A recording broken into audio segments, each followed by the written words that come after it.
Hello. I'm Juliana Hever, the plant-based dietitian, and this is the What Would Juliana Do Q&A. Today, I wanted to answer the question of how do you sustain a healthy diet? So I'm going to give you 3 tips for making this convenient and sustainable, because what does it matter if you have the healthiest diet on the planet if you don't stick to it? My first tip is plan. It's that great old adage, if you fail to plan, you plan to fail. Because if you don't plan, how are you gonna know what's gonna come next? You've gotta think about it. What recipes are you gonna make this week? What are you gonna eat in the long run?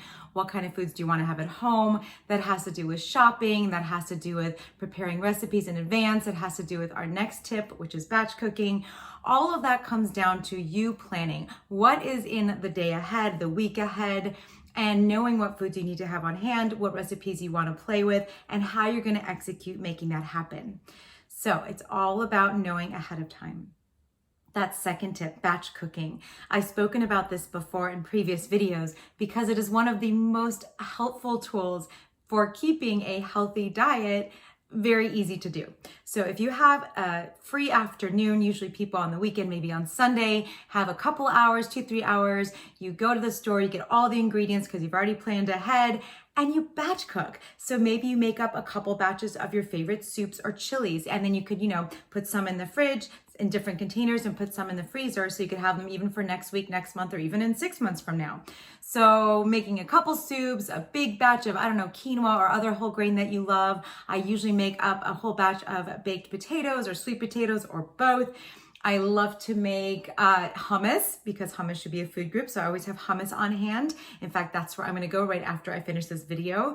And whatever it is that you could eat throughout the week, you want to just have big batches of it sitting in the fridge. I also always make a big, huge salad, even though I go through multiple salads in a week. And I also always have some dressings on hand. So I'll put them in a mason jar, and I have like 2 or 3 different ones. So I get to choose which one I'm in the mood for as the day goes forward. You could do this with casseroles. You could do this with, anything you love to eat. Just make big amounts of it and then store accordingly. Certain things that go bad quicker, like a leafy green, a fresh leafy green, or some fresh fruit type of things, or fresh herbs. You want to eat that sooner in the week, and then later in the week, you want to go towards the more staple-y things. The third point for having a very sustainable, simple, convenient, healthy diet is convenience, like letting yourself choose your battles. So for example, I do not like to spend all those hours chopping. I do plenty of chopping, but I do cut a little corner and I buy those bagged salads. I buy frozen vegetables so that I don't have to cut everything. I have stuff that I could just throw in a bowl, throw in a pot, and make it up for whatever recipe I happen to be making. This to me is worth the extra 50 cents or so, and sometimes it's actually budget friendly. Because if you think about all the waste that you're not accumulating and how you're eating every single thing in the package, it actually does end up saving money in the long run. If you actually do the math, it's kind of mind-blowing because people don't necessarily think that. So sometimes picking those convenience foods, so whether it's the chopped vegetables or salad blends or kale blends or any of those things, that is probably worth it if this means sustaining this way of eating. Again, if you don't stick to it, it really doesn't matter what you do one day. If you eat healthy one day, that's not going to add to your lifelong decreased risk for chronic diseases and stuff like that. So it matters what you do overall. It's always about looking at the big picture. That also comes into play on the other side of that. When people say, oh, what if I want to eat, a veggie burger out at a restaurant once a week?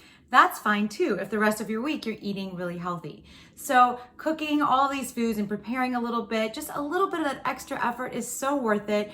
And it's just a learning curve, because once you learn how to do this and once you've kind of mastered these specific recipes that you love to eat, the rest is just paperwork. It really is. It's so much easier and you get used to it. It's like learning that new language. It just becomes what you do and what you know how to do. So I hope that helps. Thank you so much for all of your comments and questions. Keep them coming in the comment section below via direct message or my website, plantbaseddietitian.com. Thank you for joining me, and I will see you next time.